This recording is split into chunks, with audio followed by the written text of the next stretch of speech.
Halo Malaysia, selamat pagi, salam sejahtera Malaysia. Malaysia kita punya, cintai Malaysiaku, kita jaga kita. Sebelum kita mulakan berita hangat pada hari ini, untuk anda yang baru pertama kali, silalah untuk sudi tekan butang subscribe, like dan share. Sila juga tinggalkan komen anda kerana setiap komen anda amatlah dihargai.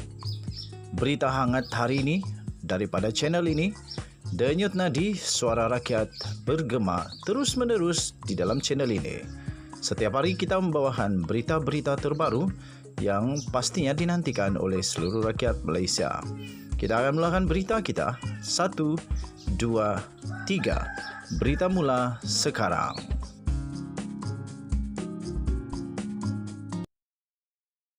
Salam sejahtera Malaysia. Berita terkini daripada sinarharian.com.my yang mengejutkan seluruh Malaysia. Anwar dakwa pemilihan calon BN tak ikut perlembagaan parti. Berita penuh.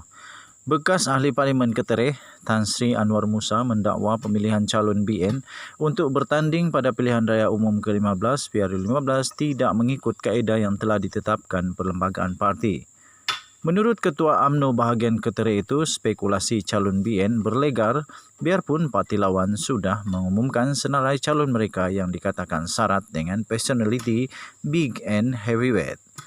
Bakal calon sudah dibawa menandatangani dokumen dan aku janji tertentu sejak 2 hari yang lalu. Justru rumours kabar angin mula tersebar.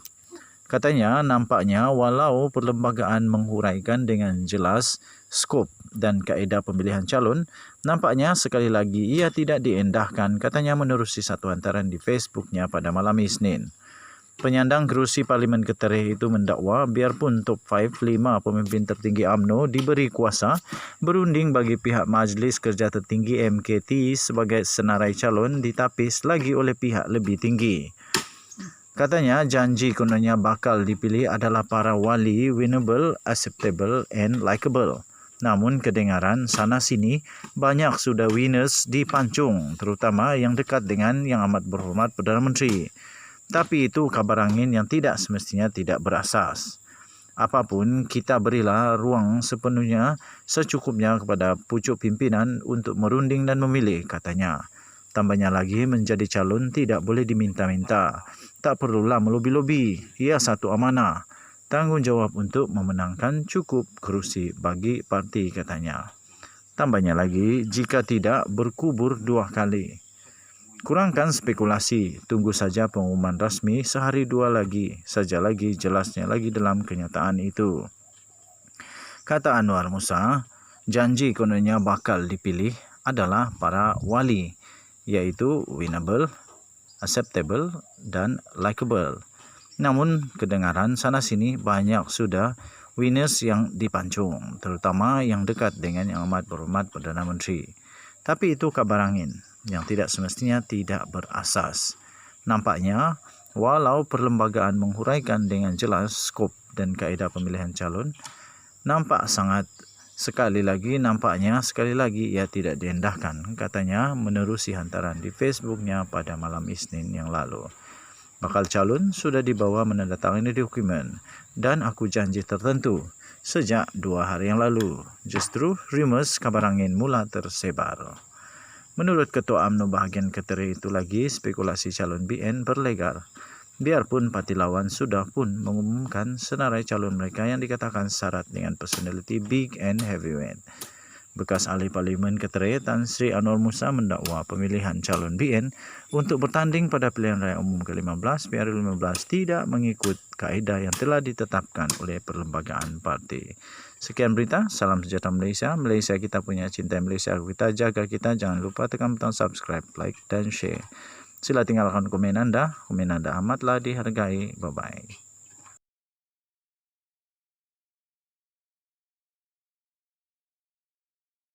Salam sejahtera Malaysia. Selamat malam tuan-tuan dan puan. Salam sejahtera, selamat pagi, selamat tengah hari, selamat apa-apa sajalah bagi kamu yang baru menonton video ini.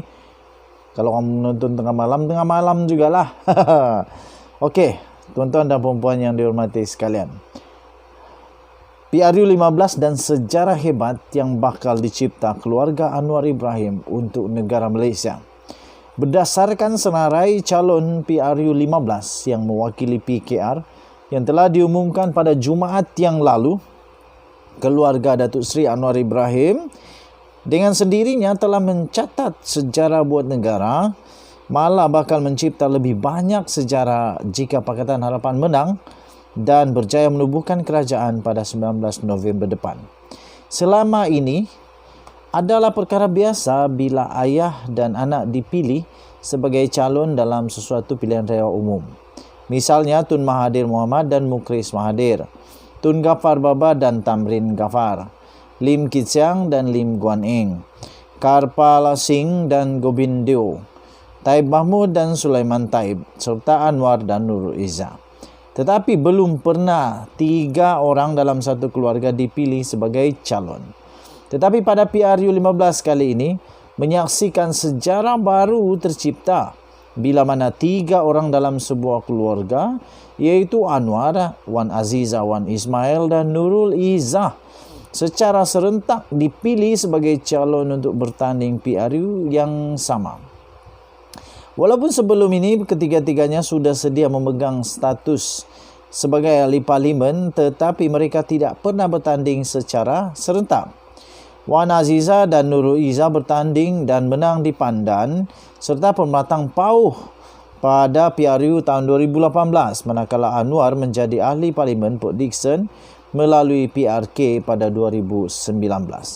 Dalam PRU15 kali ini, 3 pemimpin berkenaan akan bertanding serentak. Jika ketiga-tiganya menang dengan serentak pula, mereka akan mengangkat sumpah sebagai ahli parlimen. Sebelum ini, Wan Azizah dan Nurul Izzah menjadi ahli parlimen. Kedua-duanya juga boleh dikira mencipta sejarah kerana pertama kali seorang ibu dan anak perempuan secara serentak berada di Dewan Rakyat. Wow! Meskipun kali ini Wan Azizah berpindah dari Pandan ke Bandar Tun Razak dan ramai yang mempertikaikannya kerana dianggap tidak wajar lagi diletakkan sebagai calon, dikatakan memadai dengan Anwar dan Nurul Izzah saja untuk bertanding. Namun kesediaan bekas timbalan Perdana Menteri itu terus bertanding adalah suatu pengorbanan yang cukup besar sebenarnya. Beliau bukan diletakkan untuk bertanding di kawasan yang mudah.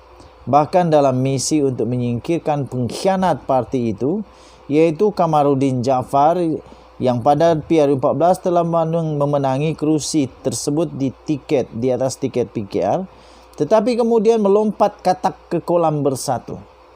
Oleh kerana memenangi satu kerusi adalah cukup penting, maka meletakkan Wan Azizah di Bandar Tun Razak adalah tepat. Bahkan kesediaan beliau menggalas tugas berat itu seharusnya amat terpuji.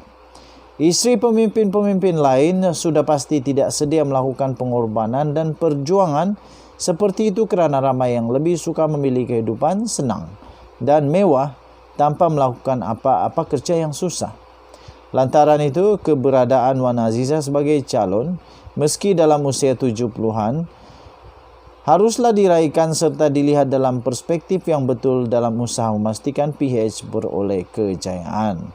Ini kerana sebagaimana disebut Anwar sendiri, PKR wajib merampas balik semua kerusi pengkhianat itu, dan jika pimpinan utama tidak diletakkan sebagai calon, usaha mengalahkan mereka mungkin tidak menemui kejayaan.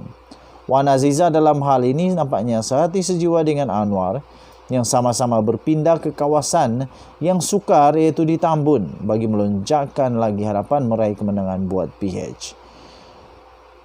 Barangkali boleh diucapkan terima kasih kepada Tun Mahathir kerana telah memecat Anwar pada tahun 1998 dahulu.